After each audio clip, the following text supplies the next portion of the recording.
Assalamualaikum warahmatullahi wabarakatuh. Jumpa lagi bersama saya Abkari Agam dan juga ini Dinda Anggal Pututania. Malam ini saya kedatangan tamu spesial, bukan hanya tamu saja, tapi ini paman saya sendiri yang sudah tidak asing lagi di daerah Kabupaten Garut. Beliau adalah penerus pesantren di Lewo, Kiai Haji Muhammad Ujang Hasan. Alhamdulillah beliau menyempatkan waktu malam ini. Saya sangat bahagia sekali karena di sini akan menjelaskan beberapa pertanyaan dari netizen untuk dijawab langsung oleh Dinda Anggra dan juga Pak Kiai, dan juga ada di sini santrinya Pak Kiai. Semoga kita semua diberikan kelancaran.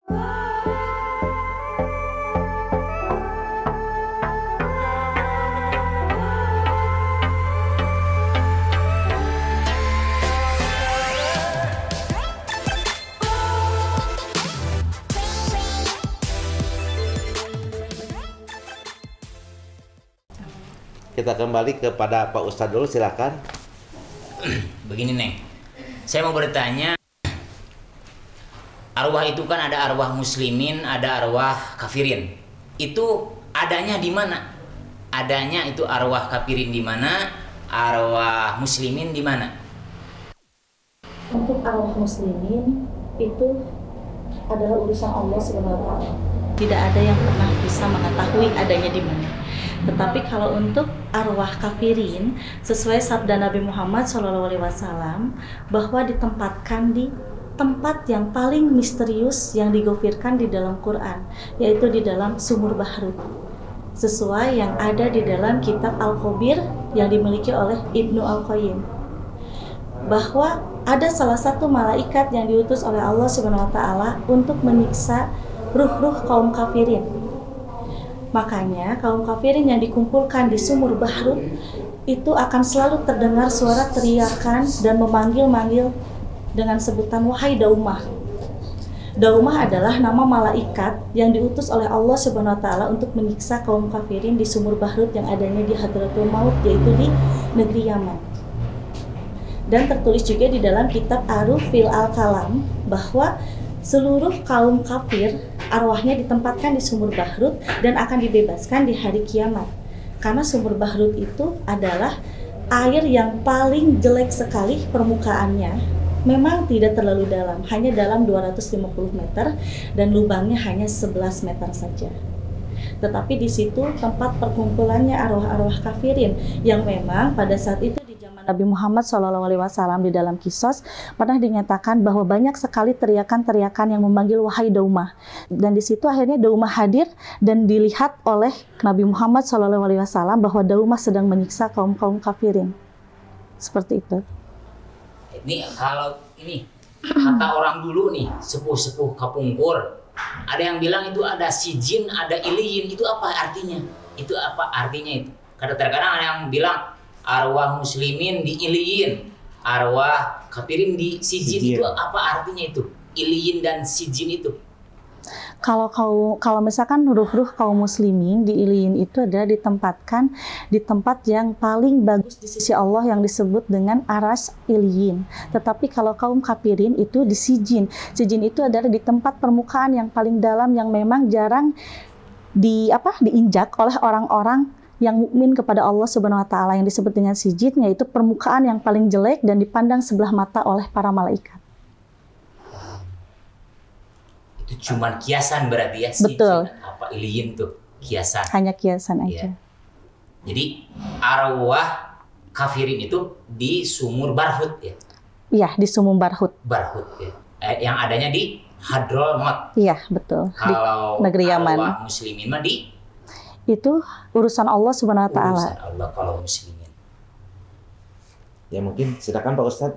Mungkin ada pertanyaan yang lainnya juga. Silakan.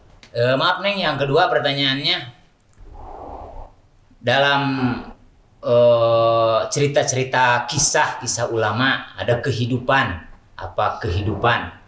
di mata ikan nun. Apa ikan nun itu seperti nun? Apa gimana dulu ini? Mau menyatakan adalah ikan nun itu apa itu artinya tuh? Mau nanyain ikan nunnya aja dulu. Kalau untuk ikan nun itu ikan nun yang memang diciptakan oleh Allah Subhanahu wa taala dan ditugaskan untuk memberikan hikmah dan pelajaran kepada Nabi Yunus alaihissalam. Ikan nun itu memang dari dulu sampai sekarang itu masih ada ya, bisa dikatakan tidak disebut mati tetapi abadi. Dan ternyata ikan nun itu sangat luar biasa. Terlihat adanya di Laut Merah. Dan katanya ada kehidupan dan kependudukan di atas ikan nun yang digofirkan dalam Quran. Itu pertanyaan dari salah satu ulama yang ada di pusat ya. Nah, beliau kan ingin bertanya sebenarnya apa sih nama kehidupan itu, gitu kan. Memang kalau misalkan kita cari-cari di dalam Al-Quran itu memang tidak ada. Tetapi kalau kita melihat dari filsafah Islam yang disebut dengan Istabatul Islamiyah, itu ternyata ada yang dicantumkan dalam yang disebut Hayat Godima. Ternyata Hayat Godima itu adalah kehidupan gaib yang hanya bisa terlihat oleh mata malaikat dan mata para wali-walinya Allah. Yang ada di atas ikan nun itu ternyata ada kehidupan seperti kehidupan alam manusia seperti ini, dan akan terlihat saat diturunkannya Nabi Isa alaihissalam, dan penduduk-penduduk itu yang akan bisa mendampingi orang-orang yang mukmin dan mempunyai keimanan yang tinggi kepada Allah Subhanahu wa taala. Berarti Neng itu jin apa manusia itu? Kira-kira. Nah, Kira-kira. Biar jelas ya, Ustaz ya. Iya. Manusia apa jin gitu. Ternyata kan dulu ada yang disebut dengan Jawarid ya. Jawarid itu adalah manusia sebelum Nabi Adam alaihissalam diciptakan. Ternyata sebagian yang pernah punah dan ada juga sebagian yang masih hidup ternyata sampai sekarang itu ditempatkan di Hayat Godima, yaitu di atasnya ikan nun. Ada kehidupan yang kurang lebih ada 1.850 penduduk. Betul. Tapi kalau, ini maaf nih, kalau ada kehidupan sebelum Nabi Adam kan itu nas. Nabi Adam itu kan nas. Yang pertama dibuat oleh Allah Nabi Adam. Betul. Ya, tapi ini ada tujuannya itu. Iya. Ada tujuannya, ada kehidupan sebelum Nabi Adam. Betul. Ya. Jadi kehidupan itu bukan berarti kehidupan seperti alam yang tadi manusia ini, Iya. tetapi Allah menciptakan makhluk sebelum Nabi Adam alaihissalam diciptakan. Nah itu bisa dikatakan bukan percobaan, tetapi itu makhluk diciptakan untuk bisa membantu kelak nanti, gitu kan, di dalam Istabatul Al-Islamiyah, untuk membantu dan mendampingi orang-orang yang mukmin. Tetapi tidak semua Jawarid diciptakan pada saat itu, karena hanya ada beberapa, kurang lebih ada 3.000, tetapi ada sebagian yang punah, dan 1.800 yang ada terlihat seperti gaib yang disebut dengan Hayat Godima, tetapi terlihat nyata oleh mata malaikat dan wali-walinya Allah di atas ikan nun yang ada di Laut Merah. Ini paham juga. Ini kenapa Ustaz bilang tojanya? Mungkin Ustaz bertanya dan menuntut kitab yang mana ini? Itu. Di dalam filsafah Islam Istabatul Al-Islamiyah. Oh, Itu kitabnya itu. filsafah. Filsafah ya, filsafah. Kan ada kitab, ada filsafah, ada hadis gitu kan. Ini di dalam filsafah yang memang bisa dikatakan filsafah itu yang dibuat oleh sahabat Nabi Muhammad SAW. Sekali lagi apa namanya tuh? Jawarid apa tadi? Jawarid. Jawarid. Iya. Bukan Jawarid. tapi Oh iya, Jawarid. Jawarid itu wujudnya seperti manusia atau seperti apa? Nah itu, kalau untuk wujud tidak sama dengan manusia, tetapi mempunyai mata, mempunyai bibir, mempunyai telinga, tetapi tidak mempunyai hidung. Karena lebih bisa dikatakan wujudnya itu hampir setengah badannya itu manusia, setengah kepalanya itu seperti menyerupai binatang. Berarti yang mulia itu hanya turunan Nabi Adam semua ya? Yang paling mulia itu adalah manusia, anak Adam, dan keturunan-keturunannya. Itu kehidupan yang ada di atas ikan nun. Ya, di atas ikan nun. Ikan nun. Karena itu salah satu pertanyaan memang berat juga ya kita menjawabnya. Jadi ikan nun itu yang, maaf ya, yang melahap Nabi Yunus ya? Apa Ya. namanya? Jadi Nabi Yunus itu pernah ada di dalam perutnya ikan nun. Oh, ikan nun itu. Mungkin ini untuk Pak Kiai, paman saya sendiri untuk sharing, menanyakan apa soal apa gitu, Pak Mang. Ya ini kan sambil belajar juga. Ngobrol ngalir ngidul ya Ngobrol gitu. ngalir ngidul. Sama-sama belajar. Sambil belajar, nuntut ilmu ke Mang juga kan. Ya Mang kan luar biasa lah. Iya. Kalau di Lewo udah terkenal. bukan hanya di Lewo lah istilahnya. Ya, hampir se-Indonesia ya pada tahu ya kalau karena pesantren alumninya Lewo. AKI itu udah sedunia, kayaknya bukan hanya se-Indonesia. Alumninya itu di mana-mana ada. Gitu. Jadi sebelum saya pertanyaan yang barusan dibicarakan, mungkin ada yang perlu saya sampaikan. Ya. Jadi kalau berbicara manusia, betul,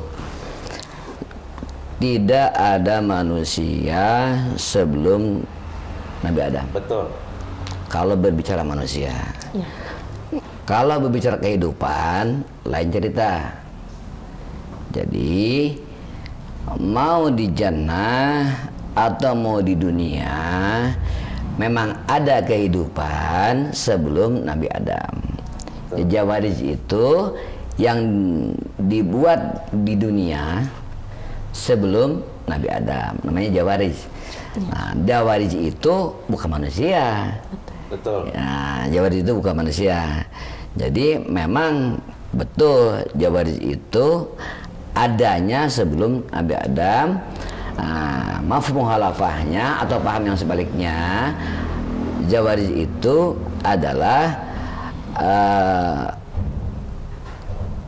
dalam kata lain mengisi kekosongan dalam hak yang ada di dunia sebelum Nabi Adam. Nah, gitu ya. Dan kedua, itu tentang ruh. Itu mungkin ada kesalahpahaman ya. Jadi kalau tentang ruh, kalau memang orang yang masih hidup, mau ruh orang kafir, mau hidup, itu kan masih bareng ya.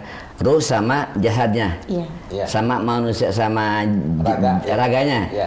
Ya. Kalau masih hidup, itu sama aja.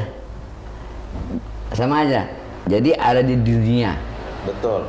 Ada di dunia. Mau orang kafir, mau orang apa, dan orang kafir itu kayaknya nggak apa namanya, nggak sopan ya kalau kita ngomong orang kafir.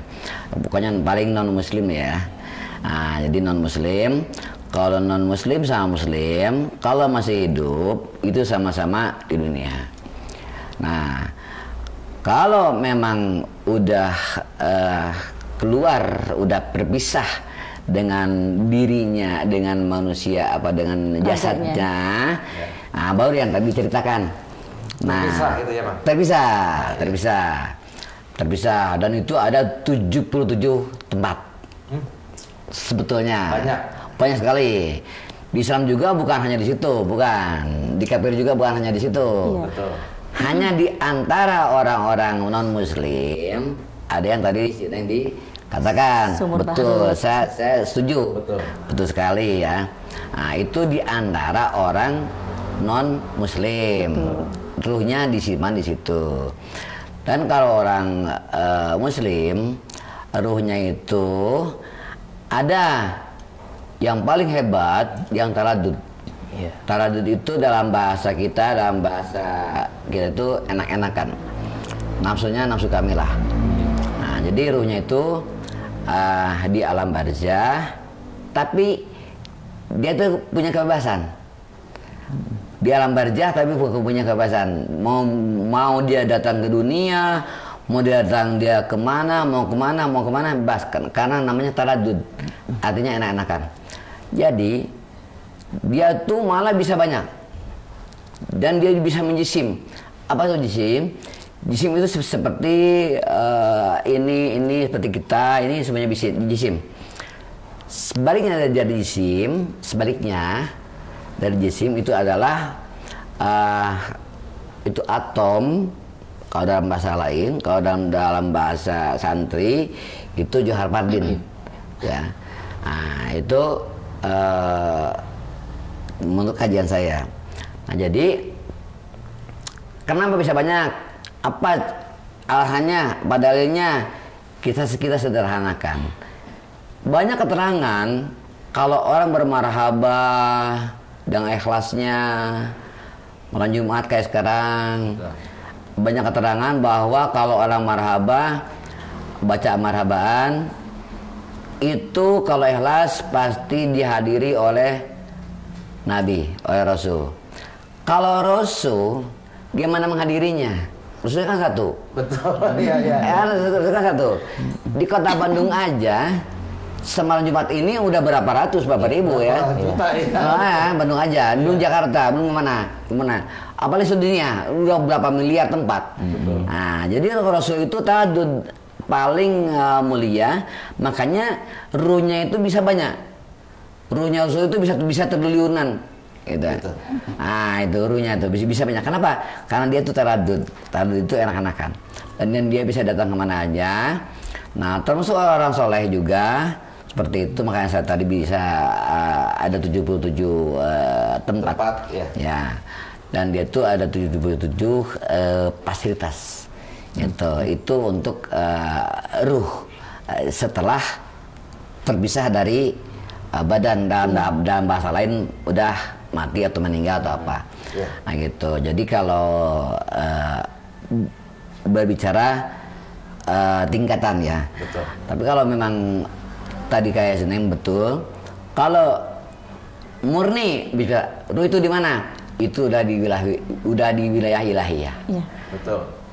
Apa mungkin ada orang bertanya, kok di wilayah ilahiyah? Berarti gimana dengan laisa kamisli sayun? Gitu kan? Nah, kalau wilayah ilahiyah berarti ilahi ini atau Rob ini punya wilayah. Ada di wilayah, ada di tempat. Nah, gitu kan? Berarti tidak laisa kamisli sayun. Nah, sedangkan jelas-jelaslah bahwa Allah ini laisa kamisli sayun. Nah, kita harus paham apa bedanya wilayah dengan daerah. Nah, misalnya ini daerah ini. Ini daerah. Ini rumah ini daerah atau tempat ini daerah. Bandung ini daerah. Jakarta itu daerah. Nah, itu kan? Iya. Tapi wilayah juga. Kenapa? Ini wilayah Indonesia. Artinya, singkatnya, kalau wilayah itu jisim, wilayah itu tempat. Kalau daerah, saya kebalik. Kalau daerah itu tempat. Betul. Bandung tempat, daerah. Ya. Jakarta tempat, daerah. Seluruh dunia, seluruh keadaan itu daerah. Daerah itu tempat. Kalau wilayah singkatnya itu kekuasaan. Nah, gitu kan. Misalnya nih, masuk wilayah mana? Berarti masuk kekuasaan mana? Jadi kalau bilang wilayah Tuhan bukan tempat Tuhan, tapi kekuasaan Tuhan. Yeah. Itu majaz, ya. Majaz itu yang disebutkan itu wilayah. Min itlaqi wilayah, gitu kan? Ya wa irodati kekuasaan. Itu. Jadi bedanya tuh daerah sama wilayah itu memang beda ya. Beda. Memang ruhnya orang mukmin itu, orang muslim gitu ya, itu urusan Allah, tetapi ada daerah dan wilayah. Daerah contohnya itu masuk ke dalam daerah al-kafiyah. Nah, kalau misalkan wilayah berarti itu kekuasaan, masuknya ke dalam syahadah gitu ya. Nah, gitu. Jadi kalau wilayah itu kekuasaan. Jadi orang kadang-kadang menyamakan atau dianggap sama wilayah dengan daerah, gitu kan. Nah, itu harus cukup memahami mantik dan balaghah juga, gitu kan. Kalau nggak paham mantik itu sulit membedakan apa wilayah apa daerah, karena itu bahasa ajam bukan bahasa Arab kan, gitu kan. Kalau bahasa Arab kan gampang dengan ini. Nah, jadi itu saya sependapat sekali dengan anak saya bahwa itu wilayah itu adalah kekuasaan. Jadi wilayah itu tidak bisa dilihat, tidak bisa diraba, tidak bisa. Karena kalau kekuasaan kan nggak bisa dilihat. Iya, betul. Nggak bisa.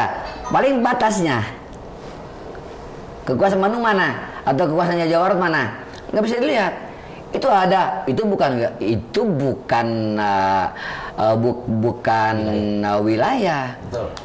Ya, tapi itu batas wilayah, bukan wilayahnya, itu batasnya. Nah, jadi kalau wilayahnya nggak bisa dilihat. Nah, dan bahasa lain, orang sering sekali mengatakan berbicara tentang gaib. Gaib, gaib, gaib, gaib, gaib, gaib.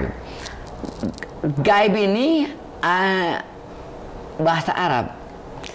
Artinya gaib itu yang tidak bisa saya lihat, tidak bisa saya dengar, pokoknya tidak ada di sini. Itu gaib. Tapi ada, baru sebut gaib. Nah, kalau memang murni tidak ada, itu bukan gaib. Nah, bukan gaib itu. Nah, jadi kalau gaib itu yang ada tapi bukan di sini. Nah, itu. Kalau yang tidak ada itu bukan gaib. Itu makdum. Nah, kalau yang ada itu wujud atau maujud. Nah, itu wujud atau maujud itu apa dapat dilihat. Kalau manusia atau makhluk dapat dilihat. Kalau Allah bisa dilihat selama Allah mengizinkan. Nah, dan saya tanya sama Neng. Nah, ini di wilayah gaib ini, apa dengan sependapat dengan saya atau Neng punya apa namanya pandangan sendiri ya gitu kan? Kita kan bisa bebas kan gitu ya. Kalau untuk pandangan Neng sama ya, Mang Haji. Jadi Neng juga setuju dengan apa yang dikatakan oleh Mang Haji. Ada daerah sama wilayah. Karena di dalam perspektif Islam bahwa yang gaib itu bereksistensi di dalam kehidupan manusia. Ibarat gini, sekarang kan kita lagi berkumpul gitu kan. Yang gaib ada melihat kita, tetapi eksistensinya kita sebagai manusia tidak bisa melihat yang gaib kecuali dengan ainul basyirah. Mungkin kalau basar kita hanya bisa melihat dengan mata lahir ya, kita melihat ayah, Mang Haji, Pak Ustadz gitu kan. Tetapi dengan eksistensi gaib yang kita bisa melihat dengan secara ainul basyirah, berarti itu basyir. Basyir itu dalam kolbu dan mata batin yang paling dalam yang bisa kita lihat. Oh iya, ini tingkatannya di dalam ainul basyirah misalkan. Ini tingkatannya di dalam syu'ul basyirah gitu kan. Kita bisa melihat tetapi hanya terbatas. Tidak bisa melihat sampai lebih jauh karena tertutup oleh buruk. Jadi ainul basyirah ini dalam bahasa singkatnya itu latifatul qalbi. Betul. Latifatul qalbi itu dalam-dalamnya hati. Betul. Nah, qalbu itu bibir bisa bohong, qalbu juga bisa bohong. Bisa bohong qalbu tuh? Betul. Bisa bohong. Tapi kalau latifatul qalbi nggak bisa bohong. Sama dengan Ismatil ya, Mang Haji ya. Gitu ya, itu. Nah, cuma nanti, Neng tuh saya juga sebesar mendapat, cuma Neng tuh barusan tuh terlalu spesifik. Nah, spesifik. Jadi yang gaib itu kan tadi kata Neng itu bisa melihat kita nggak bisa lihat yang gaib. Mungkin Neng maksud yang gaib itu tertentu. Iya, tertentu. Betul. Kan? Misalnya korin atau apa, atau jin atau iblis atau apa ya. Nah, itu gaib ya. Nah, maksudnya ini mungkin ke sana. Nah, itu. Kalau saya tadi ngomong gaib itu saya tuh umum. Betul. Asal yang tidak ada di sini, gaib. Yang tidak bisa dilihat gaib. Nah, juz'nya gaib atau bagian dari gaib yang tadi Neng katakan. Betul, yang eksisnya. Yang eksisnya mereka bisa lihat, kita nggak bisa lihat. Ya kalau Allah mengizinkan kita bisa lihat juga. Iya betul. Ya kan gitu kan. Jadi kalau Allah izinkan semua yang gaib bisa kita lihat bisa. Itu bisa. Itu. Cuman secara basyariah, secara manusia, secara apa? Secara basar dan secara basyirat basar ya. Itu secara sunatillahnya manusia itu ditakdirkan untuk tidak melihat hal-hal yang Allah gaibkan. Itu kan, kecuali dengan kepentingan tertentu manusia itu diizinkan untuk melihat.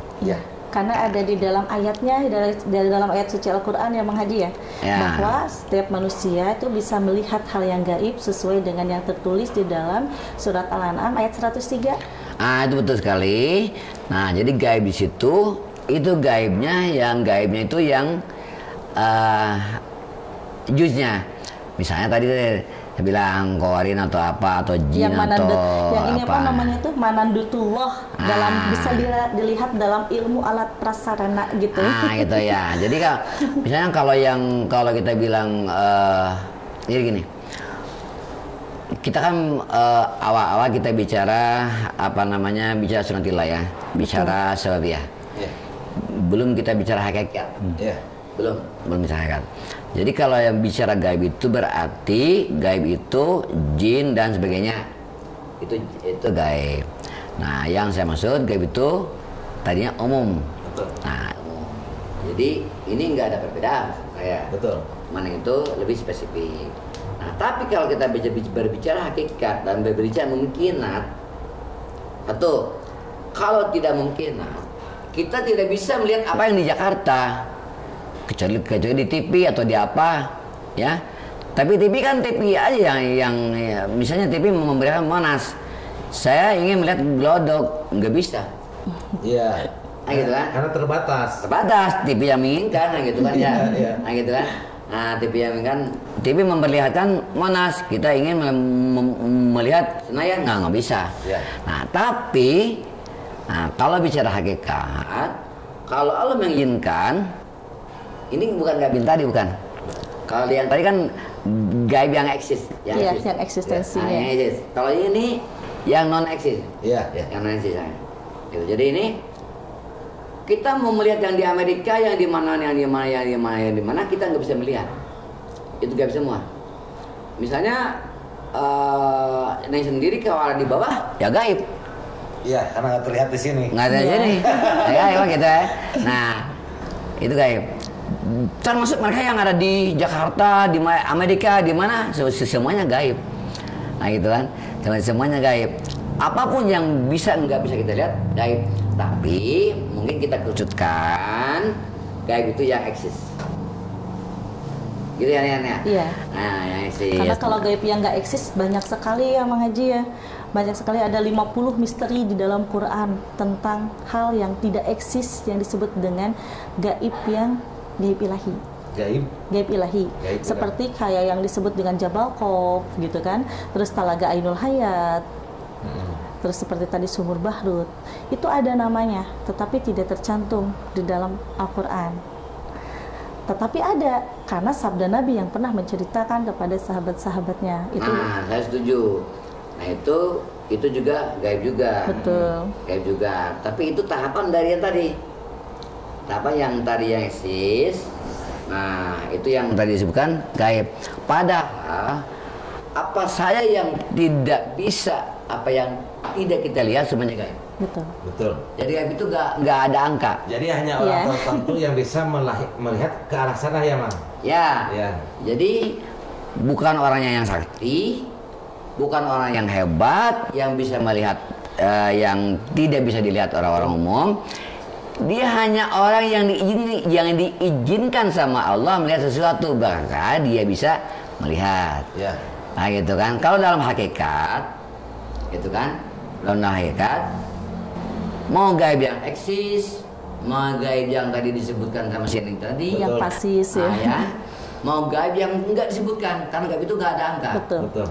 Nah, menurut Albert Einstein, ya kan? Albert Einstein itu nggak ada angka. Gaib itu seperti percepatan. Kalau percepatan Newton masih bisa dihitung. Itu saintifik, bisa dipelajari, bisa dihitung. Kalau udah Albert Einstein itu nggak ada hitungan. Makanya gaib itu nggak ada hitungan. Nah, Makanya tapi kalau tadi disebutin, angkanya juga Milestone ya Bang ya, angkanya Milestone sesuai yang ada di dalam ini James Toba bahwa pernah menceritakan dalam Anasis bahwa gaib itu udah hitungannya Milestone, gak ada yang tahu. Nah, berarti seperti ini juga Dinda ya. Berarti seperti bapaknya Kang Ustadz, ibunya Kang Ustadz juga dibilang gaib ya, karena nggak ada di sini. Iya, ada dan betul. Nah, contohnya gini, untuk meyakinkan enggak, maksudnya gini. Contohnya gini, Kang Ustadz nih. Kang Ustadz izin, nama orang tua siapa ibu bapak? Almarhum. Ya. Gaib. Hah? Gaib yang almarhum. Almarhum. Iya. Namanya? Namanya Bapak Aceh. Ibu? Ibu Imas. Nah, ini kan gaib juga ya. Gaib. Mungkin Pak Ustadz sendiri aja belum tahu dari mana sih saya dari atasnya, Bapak saya ini. Nah, boleh saya bertanya sama Dinda, dari mana Pak Ustadz ini turunan dari atasnya? Bapak Aceh almarhum. Ya, dari Bapak Aceh. Paling juga cuman bisa intinya aja gitu ya. Intinya. Insya Allah kalau almarhum Bapak Aceh dari atasnya masih ada silsilah keturunan dari kerajaan Pajajaran. Dari atasnya. Dari atasnya. Dan kebanyakan waktu itu yang masih hidup ulama-ulama. Ulama-ulama. Nah, itu pun gaib ya? Iya. Gaib. Tapi bisa dikatakan yang eksistensi yang bisa dilihat secara ainul basyiro. Nah, gaib yang menemani Pak Ustadz ini selama Pak Ustadz menuntut ilmu, ada nggak? Maksudnya pendamping. Pendamping. Kalau untuk pendamping mah ada aja dari karuhunnya. Karena kalau yang benar lihat Pak Ustadz kadang punya kepekaan juga ya. Tapi kadang suka diikutin, kadang juga enggak. Tapi sebenarnya tahu, mana sih ini yang kelihatannya jujur atau yang bohong, tahu. Tapi cuma cukup di dalam hati aja, nggak pernah diungkapkan gitu. Nah, sekarang gue tanya sama pendampingnya, keluh kesah Pak Ustadz, apa saja yang suka dirasakan sama Pak Ustadz? Jangan, itu mah. Keluh kesah apa? Kesehatan. Susah uang paling. Kalau keluh kesah itu berarti bukan masalah penyakit. Bukan. Kalau keluh kesah itu berarti kan itu kehidupan pribadi. Maksudnya, Tetapi kalau penyakit, yang suka dirasakan. secara lahiriah yang suka dirasakan itu gampang masuk angin dan sakit kepala kalau dilihat secara batin gitu. Karena kan udah baru kenal juga sama Pak Ustadz. Ya, seperti itu. Nah, itu mungkin itu yang dimaksud Neng ini, Bang, itu maksudnya kemana itu? Seperti Neng bisa ngeliat gini, meramal atau gimana menurut Mang? Jadi kalau meramal itu bukan bahasa Islam ya. Ya. Nah, jadi kejadian itu banyak yang sama. Kejadian itu juga. Ya. Nah, kalau kita ya, kita humor sedikit boleh ya? Ya. Humor ya? Kalian Boleh ya? ngobrol santai. Nah, humor ya. Misalnya ada katanya juri atau apa atau ratu atau apa. Kalau di Indonesia kan itu kan Ratu Kidul ya. Iya, Ratu Kidul. Ratu Kidul kan. Nah, kalau di Cina kan Dewi Kuan Yin kan. Nah, itu apa namanya? Itu ya kita humor ya. Itu humor. Tapi ada yang seriusnya. Misalnya gini. Kalau misalnya tadi apa? Yang dikatakan apa tuh? Ramalan. Bukan loh. Ramalan. Kalau ramal itu dalam Islam itu bukan bahasa Islam. Tidak ada ya. Nggak ada. Itu bahasa ilmuwan. Bahasa ilmuwan. Cuma biasa dipakai oleh orang-orang non Muslim atau Muslim yang kurang paham agama. Betul. Makanya mengatakan ramalan. Nah itu. Jadi itu bukan ramalan. Itu kalau bisa dikatakan ilham, ya kan? Nah, cuma kalau ilham itu terlalu tinggi, gitu ya. Ilham itu seperti ke Rasul atau ulama atau apa atau apa. Tapi untuk Allah, ini udah berbeda nih, udah hakikat ya, udah hakikat. Untuk Allah itu kudrat, kuasa yang tidak ada batasnya, nggak ada batas. Dan Allah itu iradat, berkehendak. Kehendak Allah itu nggak terbatas juga. Misalnya Allah itu ingin memberikan sesuatu yang lebih terhadap si Neng, bisa mengetahui sesuatu dalam batinnya. Nah itu kan, itu bisa saja. Nah itu. Cuma kalau disebut ramalan, kayaknya kurang ini kalau di Muslim itu bukan ramalan, bukan tebak-tebakan, ya kan gitu ya. Nah gitu. Saya juga belum paham itu apa dalam bahasa Indonesianya. Saya kurang paham. Kalau ramalan itu kurang sopan, kalau disebut tebak-tebakan kayak anak kecil ya. Kalau gitu. Firasat masuk nggak? Masuk. Nah, kalau firasat masuk. Misalnya sini ini punya firasat bahwa orang ini begini. Dan benar dan tidaknya. Betul. Benar dan tidaknya itu bisa benar bisa tidak. Hanya orang tersebut yang dilihat yang mengakuinya. Enggak begitu. Jadi omongan sini itu benar atau tidak benar. Nah, itu. Bagaimana kita melihatnya? Misalnya kita melihat ini dalam bahasa Sunda ini perut. Kalau dari arah sana. Kalau dari arah sini bukan berep kan? Iya, bukan. Jari. Nah, jari ya. Nah, jadi bagaimana memandangnya? Kalau kita memandang kayak tadi, misalnya ini dari atasnya dari di Pajajaran ini, itu kan bisa aja tebak-tebakan. Ya. Ya kan, gampang aja. Betul. Simanya dari Nabi Adam udah kan gitu kan. Nah, itu. Nah, itu. Nah, tapi bisa juga sebenarnya tahu memang benar dari Pajajaran, dari A, dari B, dari C, itu firasatnya si Neng ini. Nah, dan bahasa lain ada yang namanya istidraj, orang yang punya kemampuan seperti itu. Dalam bahasa lain bisa juga ada yang mengatakan indigo. Nah, ini kontroversi. Indigo itu ada yang mengatakan bahwa indigo itu tidak ada. Ada yang mengatakan ada. Bahkan ada yang mengatakan banyak. Nah, gitu. Nah, singkatnya kita nggak usah bicara indigo. Indigo itu bukan bahasa Islam. Kita nggak tahu apa itu indigo. Ya kan? Nah, yang saya tahu itu hanya istidraj. Kan ada mujizat, ada karomah, ada maonah, ada istidraj. Istidraj itu kalau mujizat itu kan di Rasul. Kalau maonah itu kan dia ulama. Kalau karomah kan di wali. Kalau di orang-orang biasa seperti kita ini istidraj. Hanya istidraj ini bagaimana orangnya. Kalau orangnya nggak baik ya bisa kejahatan. Kalau orangnya nggak baik, kalau orangnya baik bisa menolong orang dan sebagainya. Nah, jadi kalau orangnya baperan disebut istidraj itu dia bisa marah. Saya itu jahat, padahal yang jahat aja. Kalau yang jahat ya enggak. Nah, gitu. Jadi itu ada kelebihan yang sama sekali nggak dipelajari. Betul. Nggak dipelajari. Nah, gitu kan. Misalnya kalau saya nanya ke Neng tahu itu dari mana? Dari kitab apa? Dari Quran itu. Dan Quran itu Neng bisa mengartikan dari kitab apa? Dari tafsir apa? Tahun berapa? Yang ngajinya di mana? Gurunya siapa? Itu namanya saintifik. Itu namanya saintifik. Nah, kalau Neng ini saya firasat saya bukan saintifik. Ini non saintifik. Nah, itu kan mungkin dikit ada yang pelajari, ada dikit-dikit. Tapi ini lebih besarnya atau modalnya yang enggak dipelajari, yang Allah langsung berikan. Berarti namanya istidraj.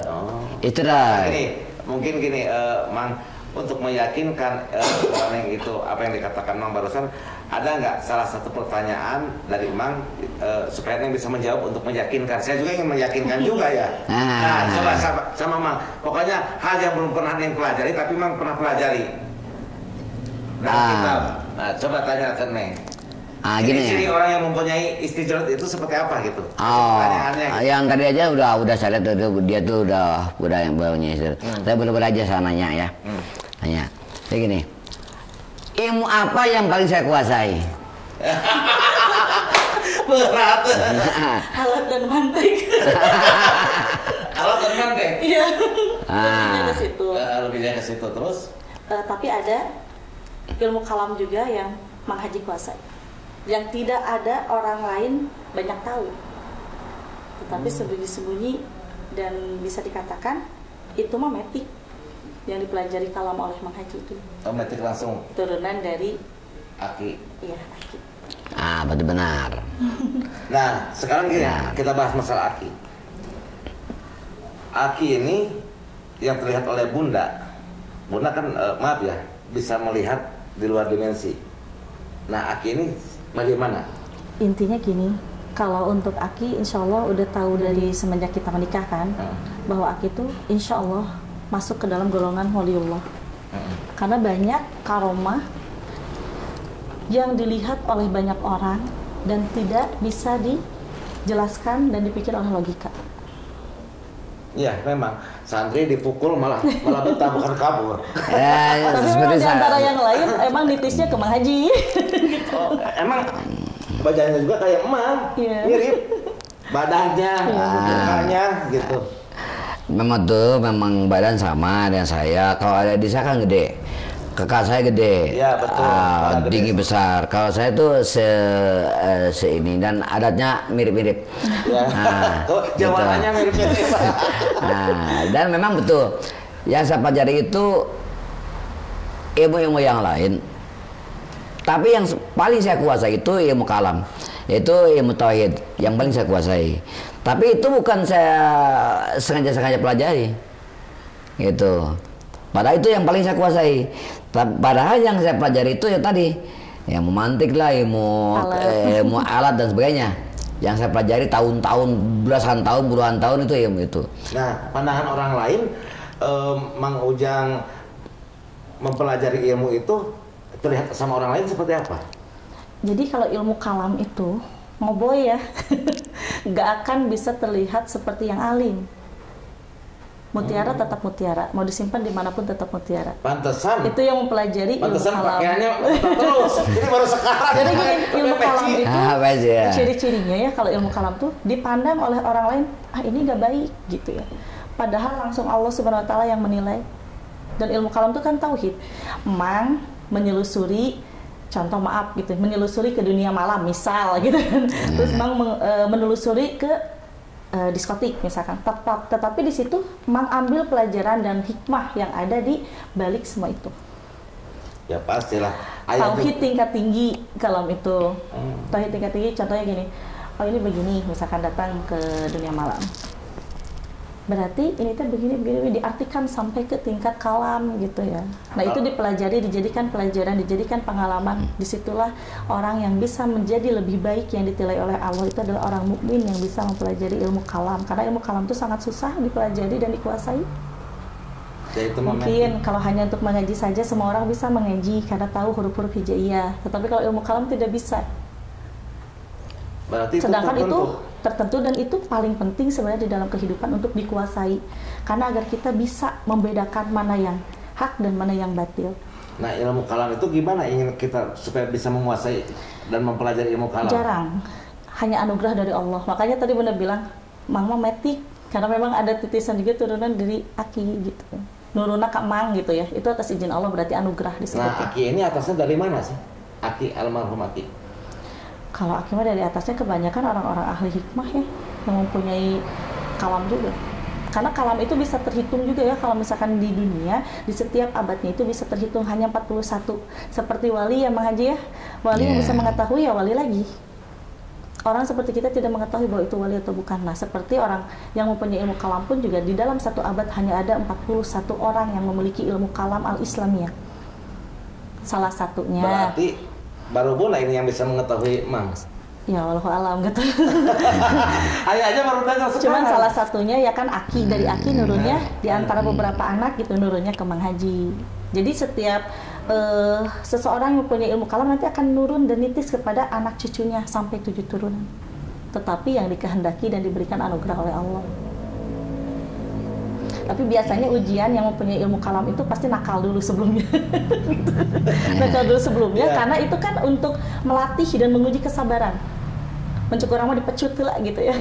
Setelah itu baru setelah terketuk hatinya ilmu kalam itu masuk ke dalam dirinya, dikuasai oleh Mang, disitulah Mang percaya akan tauhid dan akhirnya mendalami tentang tauhid.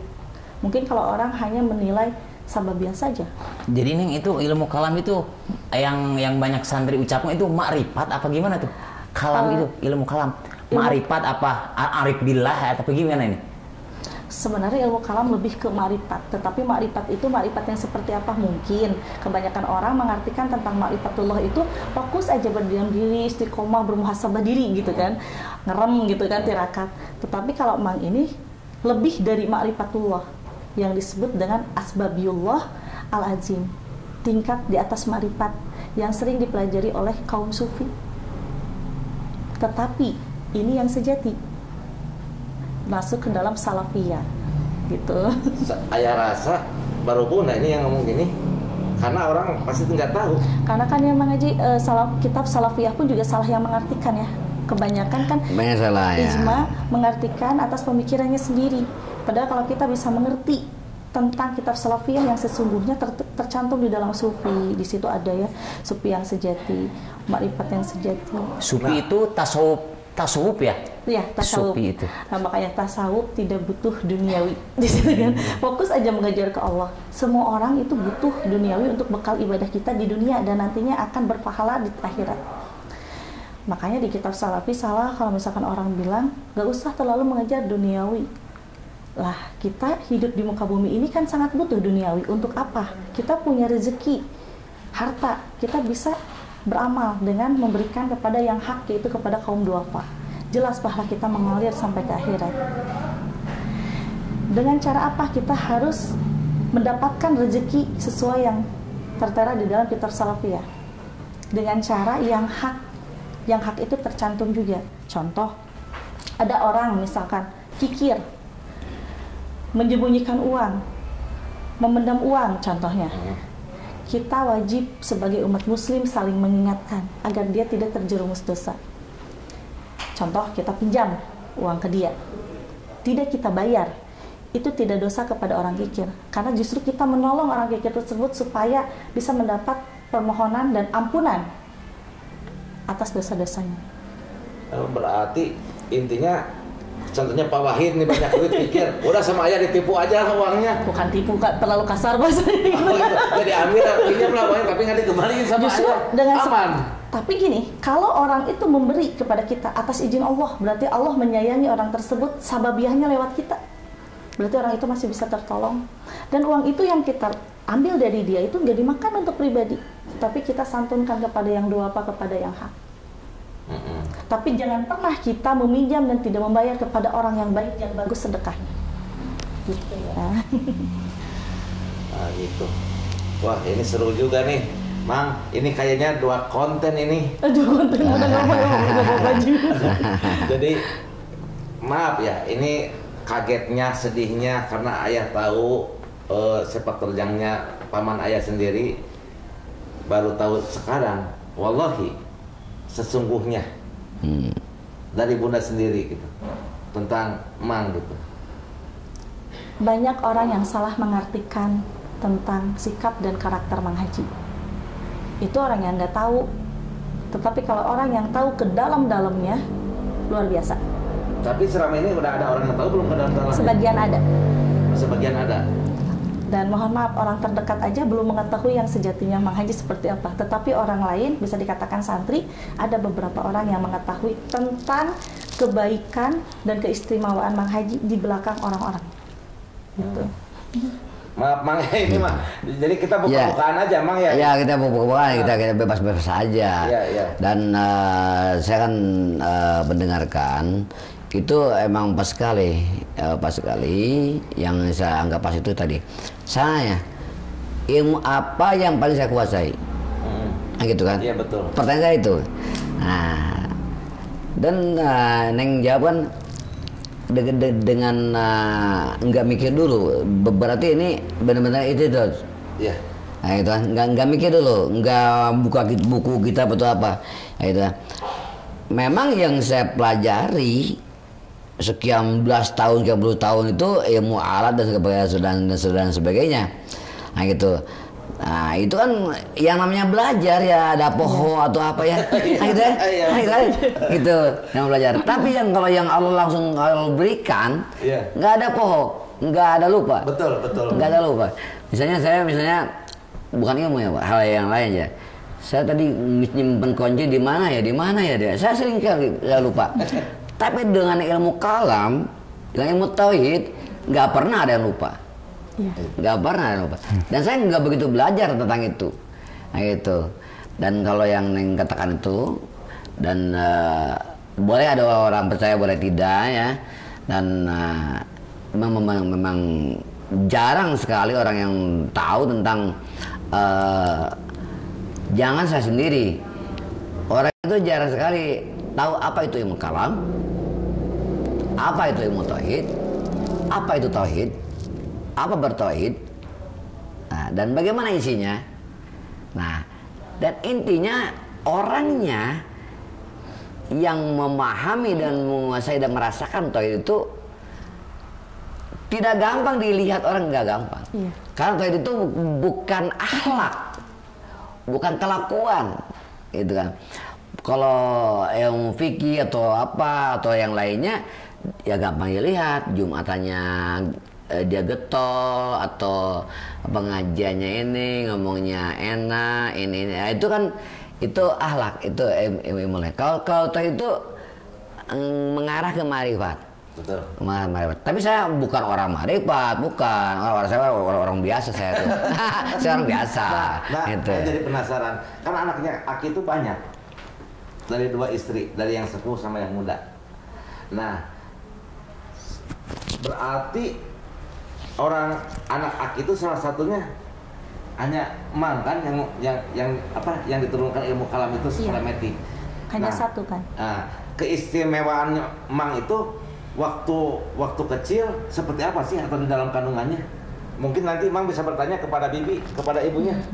Ya waktu kecil aja ya. Jadi waktu kecil tuh banyak hal-hal yang tidak bisa secara logis gitu kan diartikan. Karena bisa dikatakan punten, Mang Haji waktu kecilnya itu nguji kesabaran orang tua. Kecil umur berapa tahun tuh? Dia dari 5 tahun ke atas lah ya, yang sudah mulai terlihat gitu, nguji kesabarannya orang tua. Tapi kalau untuk Aki sendiri mah udah tahu bahwa iya mah penerus orang, cina gitu kan ya, bahasa Sundanya mah gitu. Cuman kalau Bibi nggak tahu gitu, makanya kadang-kadang kalau Bibi lebih ke nyarek-nyarek gitu ya kalau Sundanya mah. Tongsok balong gitu, tongsok bandel gitu. Karena memang nguji kesabaran orang tua di luar batas. Nguji kesabaran bahkan dari umur 5 tahun sampai remaja lah. Menguji kesabaran terus. Nah mungkin itu Mang sendiri yang bisa merasakan dan Mang sendiri yang bisa bertanya kepada Tapi rata-rata ibunya. yang punya ilmu kalam itu punten bukan orang alim, rata-rata yang memang ngoboy kayak preman, rata-rata dari zaman Rasulullah SAW. Berarti Mang ngoboy kayak gitu tuh memang itu udah maunya sendiri, bukan dibuat-buat ya? Ya emang apa adanya. Saprakna gitu ya. Jadi kayak saya lagi kecil itu kan minum minyak tanah atau kan ibu saya nulis ngomongnya saya minum minyak tanah terus minum ya yang aneh-aneh lah gitu terus sering keluar malam entah kemana kalian subuh datang katanya saya nggak ingat kayak gitu ya. Nah itu katanya terus ya, ada hati kolot tuh kolot gitu kan kamu mengalirkan kan gitu ya nah, kan memang betul memang saya tuh sangat menguji tapi bukan saya yang menguji Allah ya yang menguji saya hanya alat aja itu udah bahkan saya sampai saya dewasa juga bikin orang itu bikin ini tapi anehnya saya tidak pernah ngaji kitab-kitab Kifayatul Awam. Saya nggak pernah ngaji itu. Tapi tahu. Tapi di satu waktu ayah saya lagi udah pernah dites ya Mang ya? Lagi sakit. Lagi sakit, saya langsung disuruh ngajar. Padahal saya nggak pernah ngaji. Itu cerita banyak dengar dari santri. Saya kan belajar aja enggak, tapi saya disuruh ngajar sama Bapak. Bahkan sampai ribuan juga. Itu kan orang ribuan kan itu. Betul. Nah, saya sadar tuh. Bukan enggak ini kan sadar. Tapi saya begitu saya turun dari mimbar, saya nanya ke orang. Tadi saya ngomong bener enggak sih? Nah gitu kan. Sampai sekarang saya paling hobi ngaji kitab itu. Pas saya nggak pernah belajar. Sekarang saya dalam bahasa omongnya saya udah ketalar bahkan udah apa namanya yang orang lain nggak ngerti, yang belajar pun nggak ngerti, saya gampang buat saya nggak mikir dulu. Kenapa? Saya meyakini ini pemberian Tuhan yang secara langsung gitu. Nah, ya ini ya berkah orang tua yang baik dari bapak, kakek dan sesananya orang baik. Kalau saya kan orang biasa ya, orang biasa. Cuma dituntut secara duniawi dan akhirat juga dituntut bahwa saya itu harus bawa umat. Andai kan saya bodoh, nggak kebayang ribuan orang korban. Gitu. Ribuan, puluhan, ratusan ribu mungkin ada. Ya, itu korban. Dalam itu pertama masuk ke dalam dirinya Mang Haji itu kurang lebih saat Mang Haji usia 32 tahun ada keajaiban yang memang langsung datang menimpa ke dalam dirinya Mang Haji. Ilmu kalam itu. Nah, pengen tahu nih, apakah Aki itu ramanya Mang itu menurunkan atau udah tahu bahwa ini anak yang dikandung ini akan menguasai ilmu kalam? Sudah mengetahui dari masa kandungan. Apa Aki itu lagi mengamalkan doa apa waktu mengandung? Bukan lagi mengamalkan, tetapi mengetahui gitu bahwa oh ini generasi penerusnya. Tetapi Aki itu pernah bilang jangan, maksudnya munajat gitu ya, bukan bilang. Aki itu pernah munajat di saat kepala 3 masukkan semua ilmu yang ada di Aki kepada Emang. Makanya Emang kehidupannya kan banyak sekali ujian ya sebelum mendapatkan ilmu kalam yang dititipkan oleh Aki. Banyak ujian yang difitnah orang, gitu kan. Terus banyak ujian dalam masalah, gitu kan.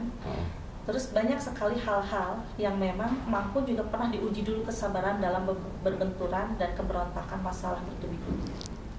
Nah, mungkin gini Mbak, Ayah ingin meyakinkan sekali ya, kalau Aki kan udah termasuk golongan wali ya.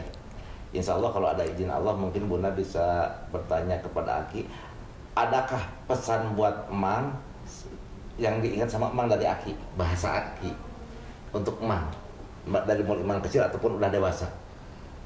Paling yang udah dewasa sih yang kita lihat. Coba tanya ke Aki, izin Allah. Intinya Emang harus bisa menjaga nenek ya, ya Nini gitu kan, dan juga adik-adiknya. Itu pesan dari Pesan Aki. yang hampir bisa dikatakan terakhir. Dan Emang harus bisa memberikan yang terbaik untuk umat banyak. Itu aja sih yang baru-baru sebelum Aki meninggal. Ya. Alhamdulillah lah, Mang. Mungkin ini bisa terlalu jauh ini karena udah waktunya udah. Cuman gini, Bunda punya saran untuk keluarga Mang, jangan pernah menilai buruk terhadap Mang. Karena apa yang mereka lihat belum tentu sama dengan penilaian dari Allah Subhanahu wa taala. Oh, jadi ini khusus buat saudara-saudaranya Mang ya. Dan jangan pernah iri karena emang Mang ini anugerah gitu. Ya itu kan perlu disampaikan juga supaya di dalam kehidupan keluarga itu adem ayem, runtut raut, seuyunan, saling gitu ya. Karena kalau Mang kan orangnya legowo aja kepada siapapun juga, kalau pernah punya rasa benci. Ya itu yang paling susah. Iya. Punya sifat legowo itu paling susah. Gitu. Ya mungkin saya sebagai suaminya Dinda Angga Putri Tania, terima kasih kepada Pak Ustadz dan paman saya sendiri udah mau menyempatkan waktu silaturahmi ke tempat kami di sini. Silakan tutup sama Bunda langsung. Ya sahabat IMP, mungkin dari kami cukup sekian. Insya Allah kedepannya kami akan membahas lagi tema yang menarik lainnya. Kami pamit undur diri. Wassalamualaikum warahmatullahi wabarakatuh.